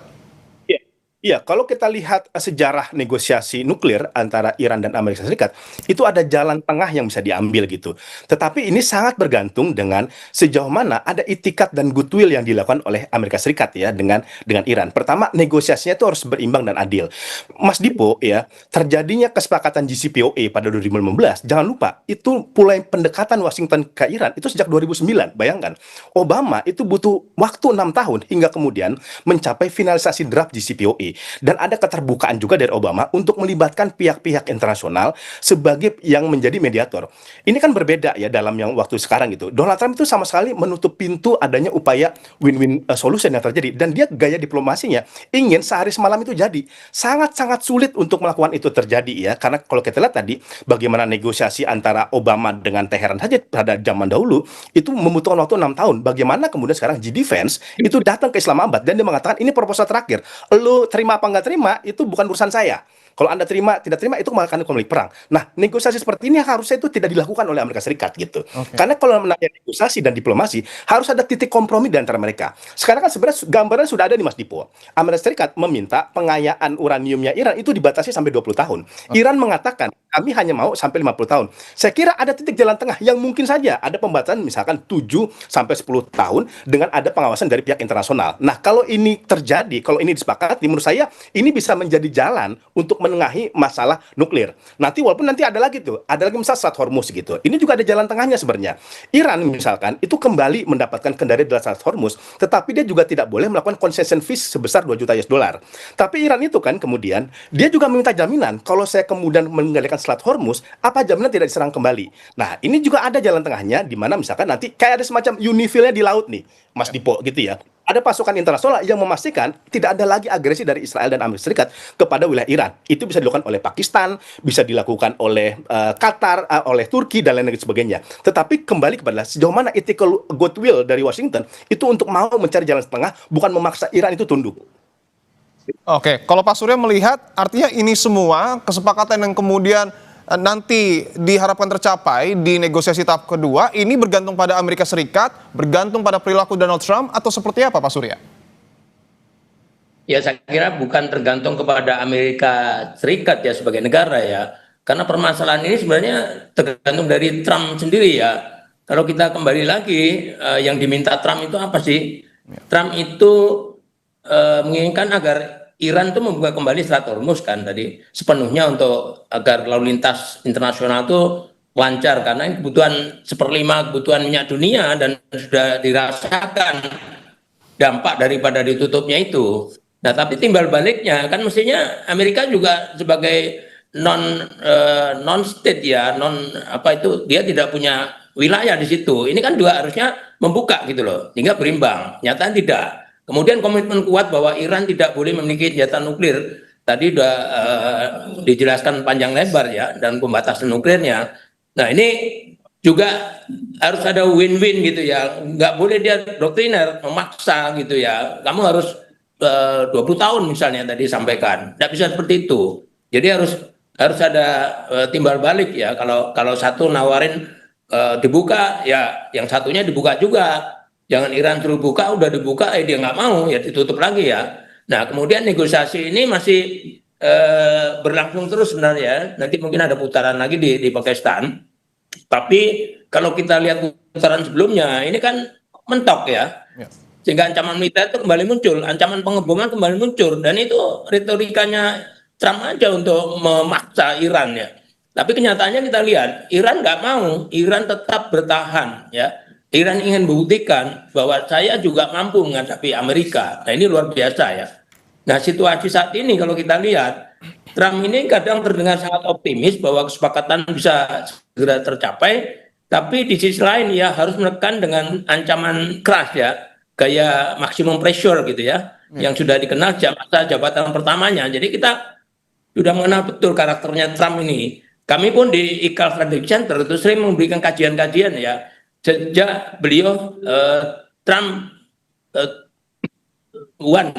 periode pertama. Dari Trump 2.0 ini kita sudah memprediksi, wah ini bakal begini, bakal terbukti ya. Karena Iran juga menolak beberapa tuntutan AS dan juga sekali membalas dengan pernyataan tegas ya. Nah ancaman ini bagian daripada taktik negosiasi Trump. Ini yang kalau kita lihat sering secara belak-belakan disampaikan ya, dan provokatif. Ya. Tapi juga mencerminkan ketegangan nyata karena isu nuklir Iran dan dampaknya ke harga minyak global serta stabilitas Timur Tengah ini sudah demikian parah gitu ya, menyusahkan tidak hanya di wilayah Asia misalnya, tapi seluruh dunia. Bahkan Amerika kan harga minyaknya bisa 3 kali lipat itu. Nah, antara keinginan Trump dengan keinginan masyarakat Amerika ini sangat beda. Masyarakat Amerika termasuk senatnya kan mungkin segera selesai gitu ya. Jangan ada tindakan militer lagi. Tapi kita lihat bahkan Trump akan memberikan ancaman lagi gitu ya. Jadi upaya damainya ini sulit dicapai menurut saya. Baik, saya ingin ke Pak Pizarro bahwa kita tadi sudah membahas soal tutup buka Selat Hormuz dibuka oleh Menlu dan ditutup kembali oleh Garda Revolusi Iran. Apakah celah dalam tanda kutip faksi-faksi yang kemudian ada di dalam pemerintahan Iran ini yang justru dimanfaatkan oleh Amerika Serikat khususnya Donald Trump untuk menekan Iran? Iya, memang kalau kita lihat ya, Amerika Serikat kan memang memiliki pendekatan ataupun target melumpuhkan kekuatan militer yang ada di Iran ya. Laporan investigasi New York Times itu sangat menarik Mas Dipo kalau kita lihat ya, bagaimana kemudian ide untuk melakukan serangan kepada Iran itu datang dari Netanyahu. Tujuannya apa? Untuk melakukan degradasi kemampuan militer yang dimiliki oleh Iran, gitu. Nah, itulah kemudian makanya Amerika Serikat mengancam untuk kembali melakukan pemboman kepada Iran. Tetapi permasalahannya, apakah itu solusi? Kalau kita lihat Mas Dipo ya, ini kalau sekarang kalau perang 40 hari ya, itu menurut saya Iran tuh masih bisa bertahan ya. Kalau kita lihat aja perang Irak melawan Iran ya, itu sampai 8 tahun Mas Dipo. Dan mereka tuh belajar kan dari situ untuk menguatkan kapasitas militernya dia seperti itu. Maka pendekatan militeristik, pendekatan ancaman dan pendekatan invasi itu menurut saya tidak akan pernah membuat Iran itu menyerah. Karena dia sudah punya presiden sejak lama bahwa dia bisa tough dalam melakukan pertarungan militer secara jangka panjang. Maka solusi untuk melakukan ini semua adalah pada jalur negosiasi dan diplomasi ya. Tetapi kembali lagi tadi seperti disebut oleh Pak Surya, sejauh mana sebenarnya Trump itu memang benar-benar mencari perdamaian atau hanya sebagai perdamaian klise bagi Amerika Serikat seperti itu ya. Kemudian ini juga walaupun nanti misalkan terjadi upaya negosiasi, jangan lupa ini Israel itu juga ingin melakukan sabotase. Ini ada celah yang sangat krusial ini Mas Dipo dalam kesepakatan Israel dan Lebanon. Itu di poin 2. Di poin tersebut dikatakan Israel itu berhak untuk melakukan invasi kembali, melawan kembali Lebanon kalau kemudian dia merasa terancam. Persoalannya kan itu sering sekali kemudian retorika itu direkayasa oleh Iran seolah-olah dia terancam, tapi ini justifikasi dia untuk melakukan serangan kepada Lebanon dan juga kepada Iran. Bukankah 28 Februari itu serangan kepada Teheran itu dilakukan oleh Israel? Seperti itu ya, kemudian akhirnya diikuti oleh Amerika Serikat gitu. Jadi banyak sekali variabel-variabel yang harus dipastikan bahwa gencatan senjata ini bisa berjalan dengan damai, bisa berjalan dengan lancar. Tentunya juga problematikanya lah, menurut saya Pakistan ini tidak cukup ya, perlu menggandeng negara-negara yang lain. Kalau kita lihat dulu kesepakatan JCPOA 2015, itu ada Rusia di situ dilibatkan, ada Tiongkok dilibatkan, ada Jerman dilibatkan, ada Prancis dilibatkan. Jadi pihak-pihak yang mengawal, yang melakukan pengawasan itu banyak Mas Dipo. Dan ini yang sekarang tidak diinginkan oleh Donald Trump. Dia kan maunya tuh head to head saja. Dia langsung sama Iran, penengahnya tidak begitu banyak karena dia memang punya impian memang untuk menghancurkan beberapa kekuatan-kekuatan ekonomi, nuklir dan juga fasilitas lainnya. Oke, saya ingin ke Pak Surya bahwa tadi disebutkan sebenarnya solusinya ada 2. Yang pertama adalah melalui jalur negosiasi termasuk juga diplomasi. Tapi di sisi lain Selat Hormuz kembali ditutup. Apakah kemudian respon dari Donald Trump, analisa Anda, apakah tetap akan menggunakan pendekatan militer atau justru mungkin saja membuka jalur negosiasi dan diplomasi? Ya kalau saya lihat upaya negosiasi itu nampaknya kok jauh daripada harapan ya. Kita udah lihat berapa kali itu negosiasi gagal malah ngancam lagi ya. Tapi sampai ngancam dia ngajak negosiasi lagi. Nah tindakan-tindakan militer ini yang digunakan sebagai ancaman ini masih dipegang sampai sekarang ya. Buktinya tadi kalau negosiasi nggak tercapai saya akan bom lagi. Nah ini yang mampu memberhentikan saya kira ya memang rakyat atau masyarakat Amerika sendiri ya memberhentikan tingkah laku presidennya ini. Kalau tadi dikatakan diplomasi kita jangan hanya ke Pakistan, nah, saya setuju ya dengan negara-negara lain. Tapi saya kok nggak yakin dengan tingkah laku sikap Trump yang demikian keras gitu ya terhadap musuhnya gitu ya. Waktu itu kan waktu serangan 28 Februari kita kan juga nggak mengira. Kita hanya mengira bahwa ini masih perundingan gitu ya, masih nakut-nakuti, tiba-tiba diserang beneran gitu ya. Okay. Dan upaya damai juga enggak selesai-selesai sampai sekarang. Ini agak sulit memang. Okay. Karena pribadi Trump itu sendiri yang menyebabkan permasalahan ini berkepanjangan seperti ini. Oke, prediksi Anda Pak Surya, ketika memang ada kesulitan, khususnya terkait dengan apa yang kemudian diputuskan oleh Donald Trump, ujungnya ketika gencatan senjata ini berakhir, selanjutnya akan seperti apa situasi di Timur Tengah ini, Pak Surya? Ya, kalau gencatan senjata ini sudah berakhir, saya kira situasi akan normal kembali ya. Normal kembali termasuk apa yang dilakukan tuntutan-tuntutan Iran ini mudah-mudahan bisa dipenuhi ya. Walaupun tidak semuanya, misalnya tidak 10 itu mungkin 3 aja yang paling penting itu bisa terpenuhi, perdamaian akan bisa dicapai ya. Tapi kalau kita melihat, ini kan Iran juga sudah bosan dengan janji-janji itu ya. Makanya senjata strategi itu sesamping economic warfare ya, dia mencegah minyak itu juga geographic warfare dengan menutup Selat Hormuz tersebut. Itu membuktikan berhasil sampai sekarang ya. Dengan kekuatan Iran yang di luar dugaan. Yeah. Jadi dia akan tetap bermain di situ selama Amerika ini tidak konsisten dengan janji-janjinya ya, dengan diplomasi perdamaian ini. Kalau dia nggak konsisten, dia bukannya takut, diancam dibom lagi nggak takut. Ya, dia masih punya pertahanan untuk bisa melawan. Tadi katakan 40 hari ke depan, masih mampu. Dengan Iran sampai 8 tahun dan sebagainya ya. Jadi tetap Iran ini akan bertahan pada prinsipnya. Kalau kamu tidak mau diplomasi dengan baik, dengan damai, saya juga akan siap. Oke, baik. Demikian kira-kira. Baik, Iran akan tetap bertahan, tetapi di sisi lain Amerika juga mengancam akan mengebom Iran ketika negosiasi itu gagal, tapi tentu kita akan tunggu dan kita berharap akan ada deeskalasi yang terjadi di Timur Tengah. Terima kasih Laksda Purnawirawan TNI Surya Wiranto dan juga Pak Pizarro Ghazali telah bergabung di Kompas Petang. Saudara, harga bahan bakar minyak non-subsidi milik Pertamina naik signifikan mulai hari ini. Pengguna BBM non-subsidi mengeluhkan sosialisasi yang dilakukan Pertamina.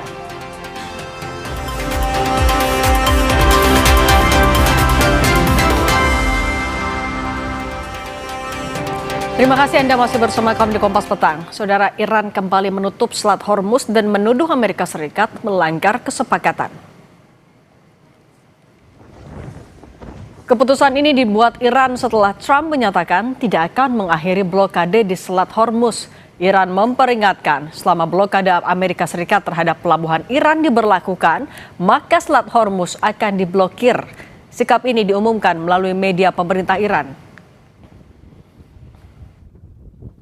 مرکزی خاتم الانبیا اعلام کرد در پی بدعهدی مکرر آمریکا وضعیت تنگه هرمز به حالت قبل یعنی کنترل شدید برگشت و این تنگه راهبردی تحت مدیریت و کنترل توافقات قبلی در مذاکرات صورت گرفته و با حسن نیت با عبور شمار محدودی از کشتی‌های نفتکش و تجاری از تنگه هرمز به صورت مدیریت شده موافقت کرد، اما آمریکایی‌ها با بدعهدی‌های مکرر مسبوق به سابقه. Hingga kini PT Pertamina Persero masih berkoordinasi dengan otoritas di Selat Hormuz agar 2 kapal tanker Pertamina yang tertahan bisa melintas. Menurut Pertamina, situasi di Selat Hormuz masih sangat dinamis sehingga aspek keselamatan seluruh awak kapal selalu jadi prioritas.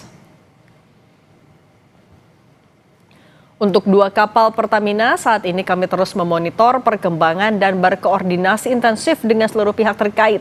Keamanan dan keselamatan awak serta kapal menjadi prioritas, tulis Muhammad Baron, Vice President Corporate Communication PT Pertamina kepada Kompas TV.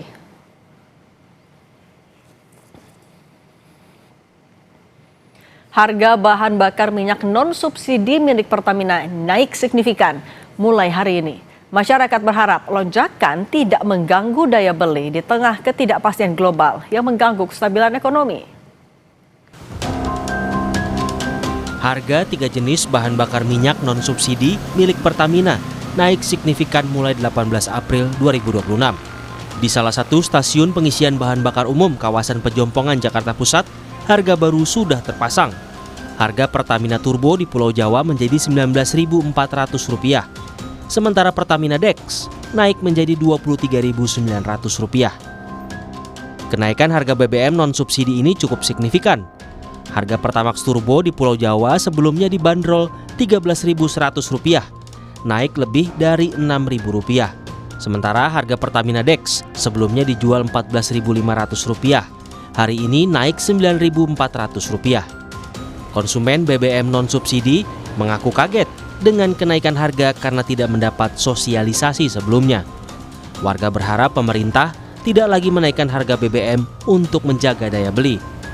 Nggak ada info sebelumnya. Memang sih bukan yang subsidi, cuman infonya nggak ada, tiba-tiba naik sih, ya kaget aja sih. Baru pas beli ini atau baru ini? Baru ini tahu ya.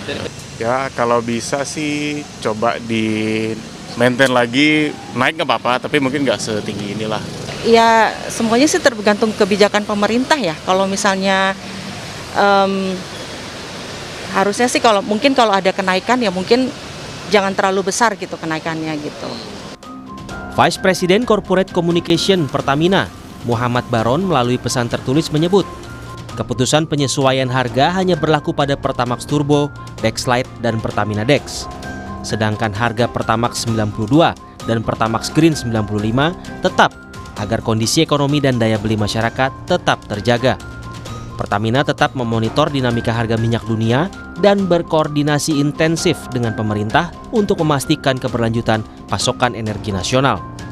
Di tengah gejolak perang Amerika Serikat dan Iran, kini pemerintah Indonesia fokus mencari pasokan minyak mentah dari berbagai sumber dan tak bergantung pada satu negara. Menteri ESDM Bahlil Lahadalia menegaskan harga BBM subsidi tidak akan naik hingga akhir tahun 2026. Atas arahan Bapak Presiden, sudah saya bertemu dengan Menteri ESDM dan utusan khusus daripada Presiden Putin, dan kabarnya alhamdulillah cukup menggembirakan bahwa kita akan mendapat pasokan crude dari Rusia.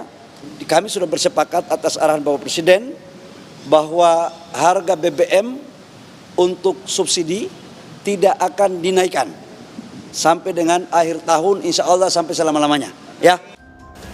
Kenaikan harga BBM non-subsidi salah satunya dipicu perang Amerika Serikat dan Iran yang menutup jalur pelayaran kapal minyak dunia.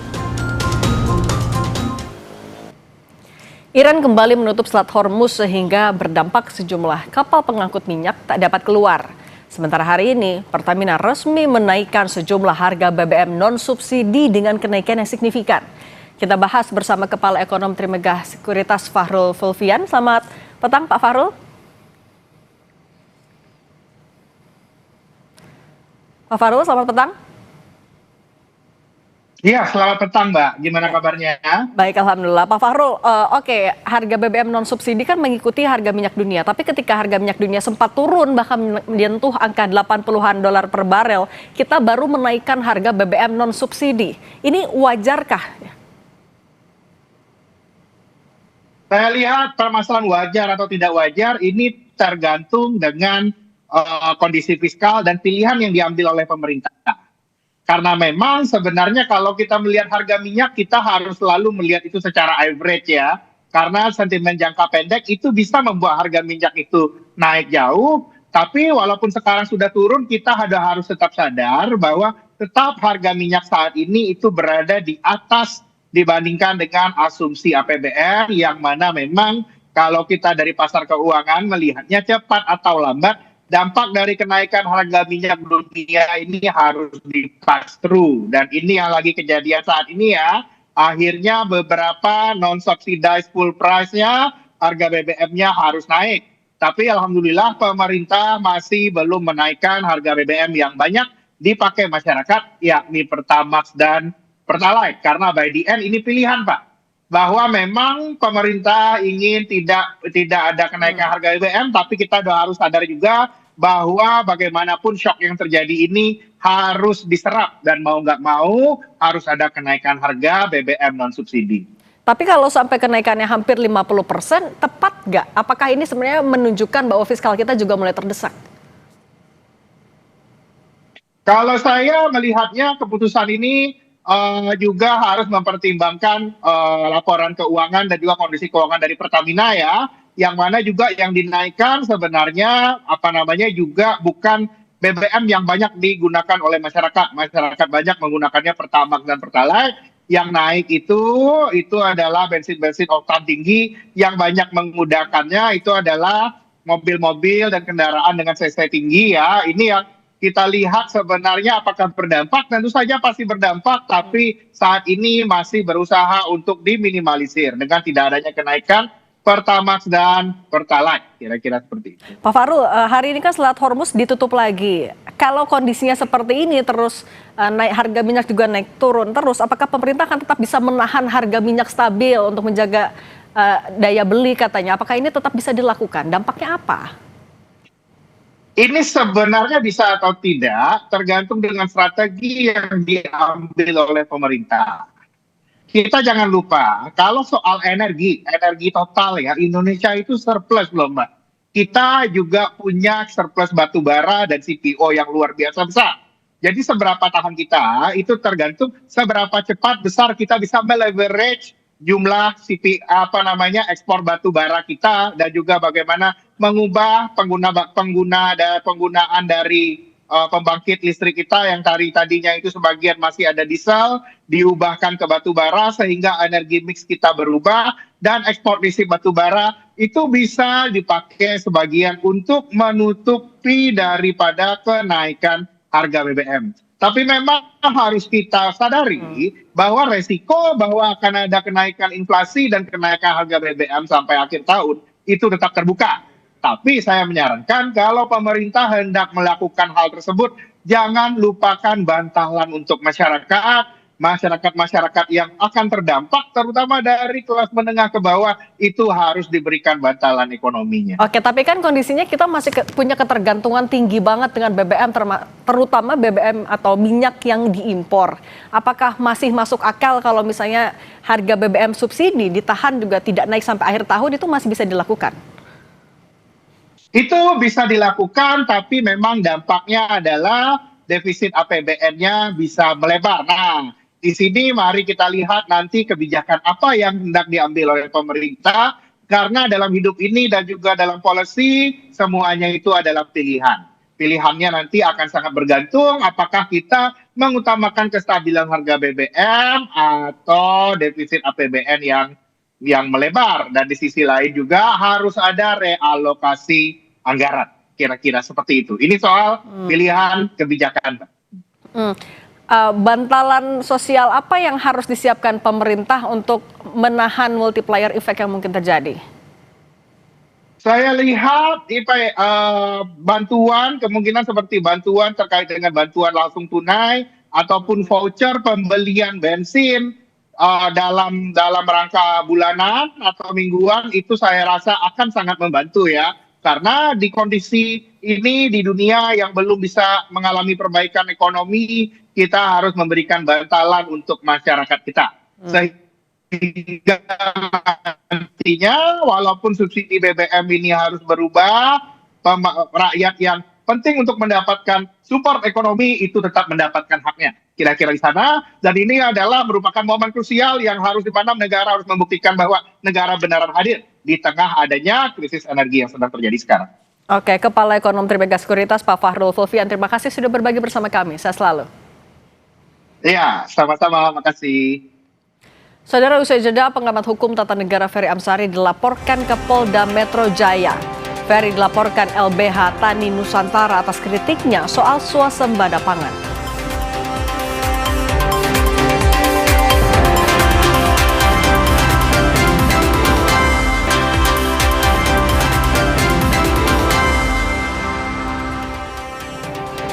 Saudara, pengamat hukum tata negara Ferry Amsari dilaporkan ke Polda Metro Jaya. Ferry dilaporkan LBH Tani Nusantara atas kritiknya soal swasembada pangan. LBH Tani Nusantara mendatangi Polda Metro Jaya untuk melaporkan pakar hukum tata negara Ferry Amsari. Ferry dilaporkan atas pernyataannya yang menyebut swasembada adalah kebohongan. LBH Tani Nusantara menyebut pernyataan Ferry Amsari tidak didukung data yang valid. Pelapor pun menuntut terlapor mempertanggungjawabkan ucapannya di depan hukum.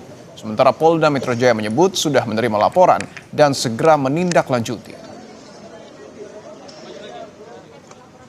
Terlapor di mana ada terlapor saudara dalam lidik dan di mana pelapornya adalah MIS, Ibu MIS. Nah, ini masih baru kita terima. Pasti dalam hal ini Polda Metro Jaya menerima semua laporan dari masyarakat. Ini harus kami luruskan. Jadi jangan multitafsir. Oh, kenapa ini diterima, ini tidak, segala macam. Sementara itu, Yayasan Lembaga Bantuan Hukum Indonesia atau YLBHI mendesak kepolisian menolak laporan dugaan penyebaran hoaks atau berita bohong terhadap pakar hukum tata negara Ferry Amsari. Laporan tersebut dinilai sebagai bentuk kriminalisasi terhadap kebebasan berpendapat. Apa yang disampaikan oleh Ferry Amsari, Ubaila Badrun, Saiful Mujani merupakan pandangan, merupakan kritik, merupakan bagian dari penilaian oleh akademisi, oleh kelompok masyarakat sipil terhadap situasi pemerintahan. Dan itu adalah wajar, itu adalah legal, itu dilindungi oleh Undang-Undang 45. Dan upaya-upaya kriminalisasi, upaya-upaya pemidanaan terhadap para akademisi, kepada masyarakat sipil, merupakan bagian serangan kepada demokrasi itu sendiri. Maka kita mendesak kepada kepolisian untuk menolak segala laporan ini dan tidak meneruskan menjadi penyidikan. Hal-hal seperti ini harus dihentikan sejak awal.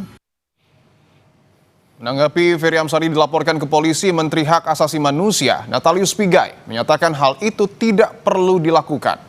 Menurut Pigai, tindakan pelaporan sejumlah aktivis seperti Ferry Amsari, Ubaidillah Badrun akan memunculkan kesan skenario memojokkan pemerintah yang seolah anti kritik.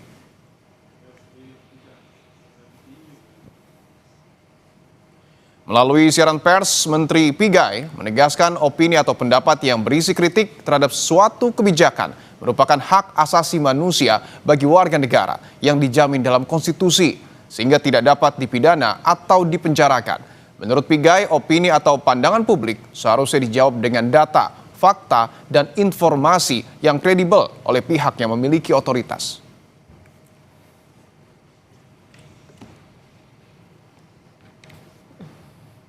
Wakil Presiden ke-10 dan ke-12 RI Yusuf Kala menjawab dugaan politisasi soal pelaporan ceramahnya di UGM ke polisi. JK mengatakan laporan soal ceramah muncul setelah menyinggung ijazah Jokowi.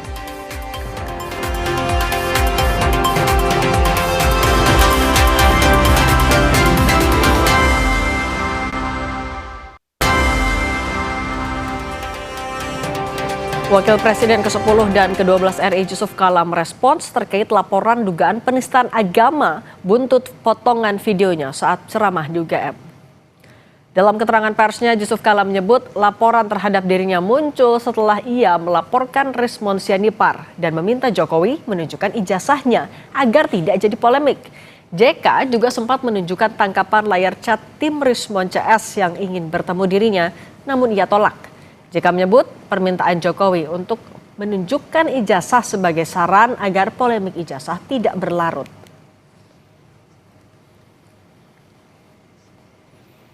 Saya tidak menuduh politik, tetapi ini kenyataannya bahwa ini timbul setelah saya mengadukan si Rismon, dan kedua saya mengatakan bahwa ini sudah 2 tahun rakyat ini berkonflik, bertentangan, saling mengadu, saling berteriak, demo. Sudahlah Pak Jokowi, sudahlah, kasihlah ijazah saja.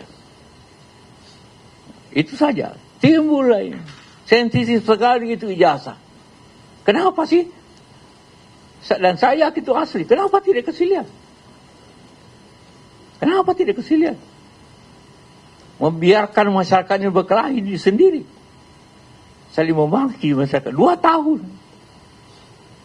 Ini saya ingin kasih tahu sama Anda.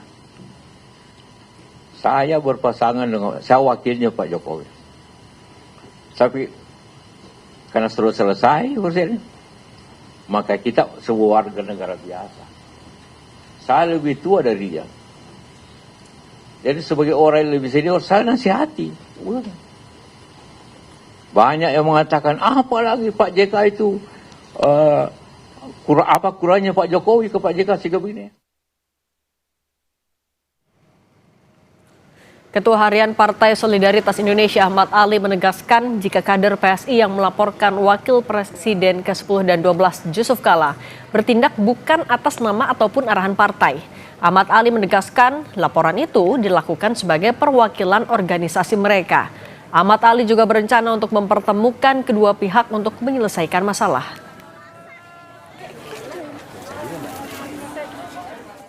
Ingatkan, itu bukan kader PSI yang melakukan pelaporan. Kami tidak punya urusan, PSI tidak punya urusan dengan pelaporan terhadap Pak Yusuf Kala. Tapi sebagai pribadi, mereka punya organisasi, namanya GAMKI, dan ada 20 organisasi yang ada di belakangnya. Kemudian mereka melakukan pelaporan, itu dijamin oleh undang-undang. Namun demikian, hari ini kami sedang membicarakan. Kemarin Pak Yusuf Kala menelpon saya untuk kemudian insya Allah dalam waktu dekat kami akan melakukan pertemuan mediasi. Saya akan mediasi. Saudara, usai Polda Metro Jaya mengeluarkan SP3 terhadap Rismon Sianipar, kini muncul tudingan baru dari kubu Roy Suryo. Dr. Tifa menyebut penyelesaian perkara lewat restoratif justice adalah strategi Jokowi untuk menghindari proses peradilan.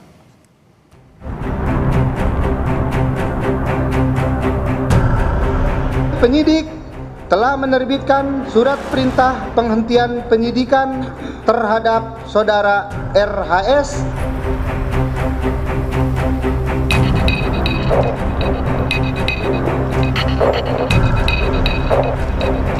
Siapa sih pihak yang paling khawatir? Ya tentu saja Pak Joko Widodo gitu ya.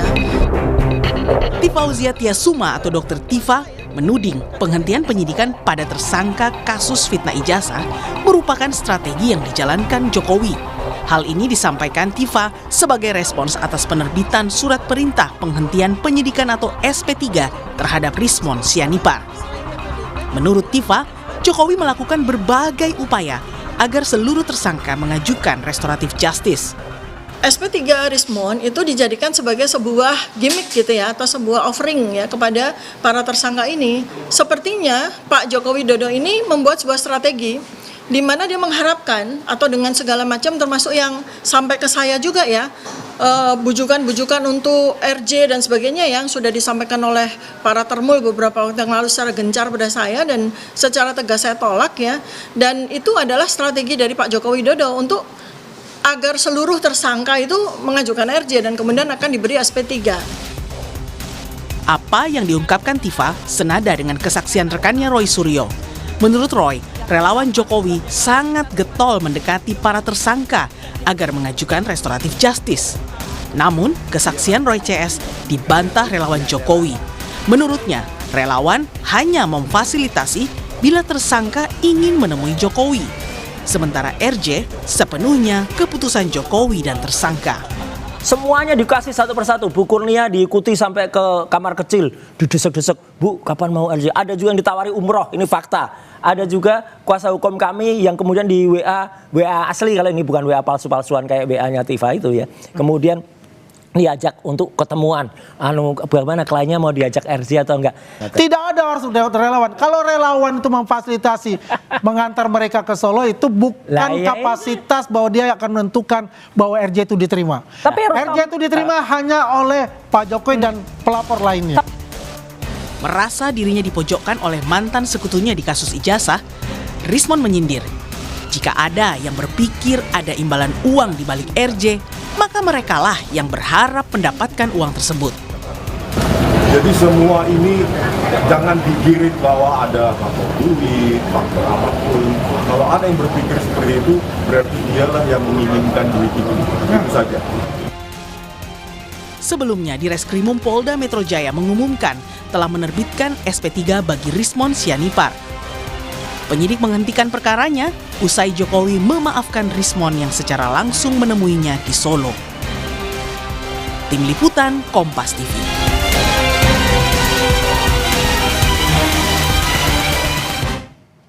Informasi usai jeda saudara, pasca gencatan senjata, sejumlah bendera Israel di Lebanon Selatan diturunkan.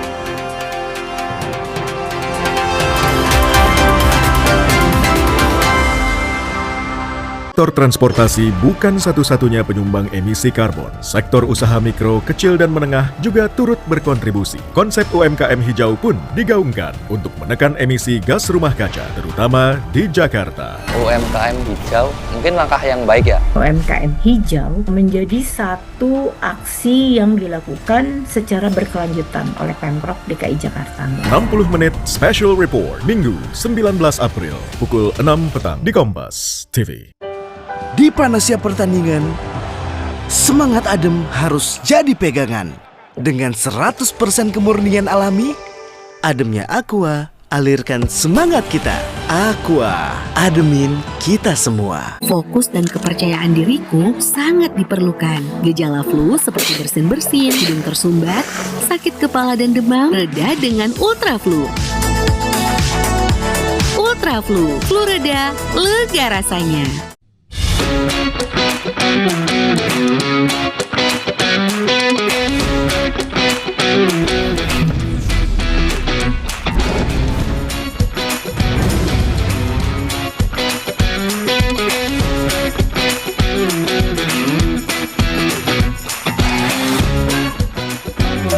Hey Google.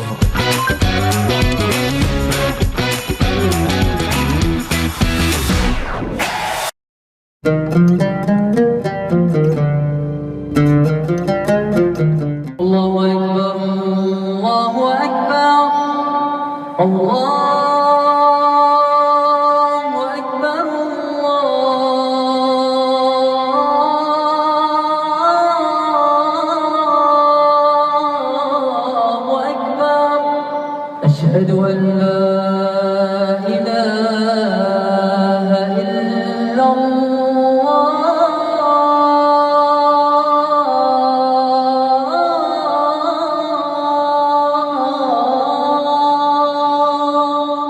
أشهد أن لا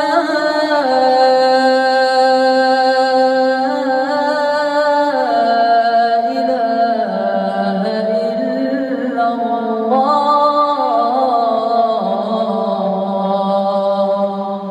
أشهد أن محمدا رسول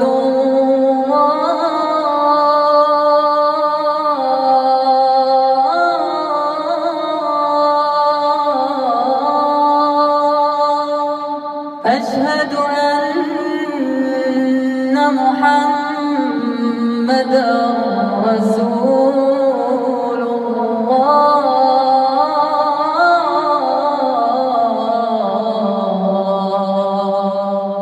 حي على الصلاة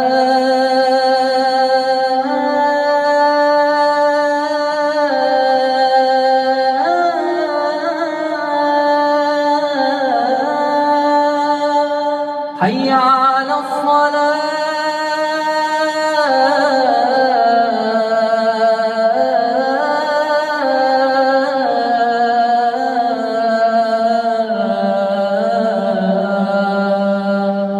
حي على الفلاح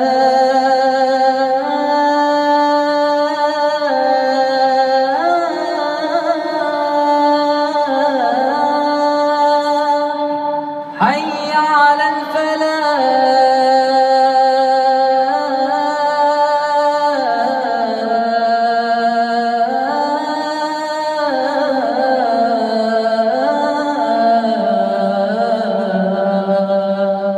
الله أكبر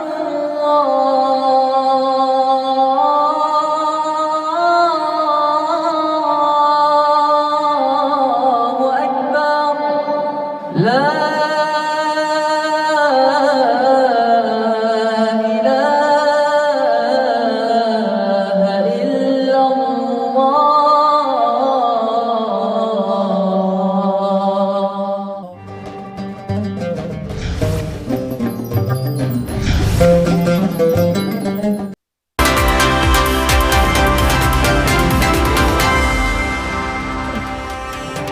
Anda kembali menyaksikan Kompas Petang, Saudara. Pasca gencatan senjata, sejumlah bendera Israel di Lebanon Selatan diturunkan. Seorang pria menurunkan bendera Israel di Qolaat al-Shakif, Lebanon Selatan pada Jumat waktu setempat. Aksi ini dilakukan saat gencatan senjata antara Israel dan Lebanon diberlakukan. Menurut media Lebanon, tentara Israel mengibarkan bendera serta memasang kamera bertenaga surya meskipun ada kesepakatan gencatan senjata.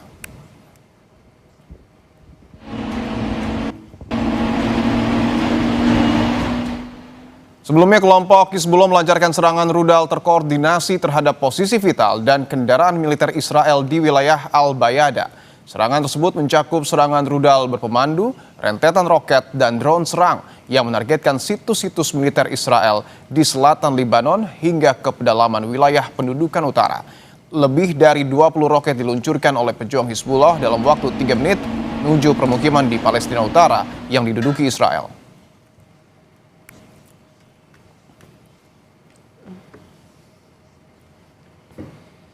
Kami tutup Kompas Petang hari ini. Saya Cindy Permadi. Dan saya Dipo Nurbahagia. Terima kasih. Sampai jumpa.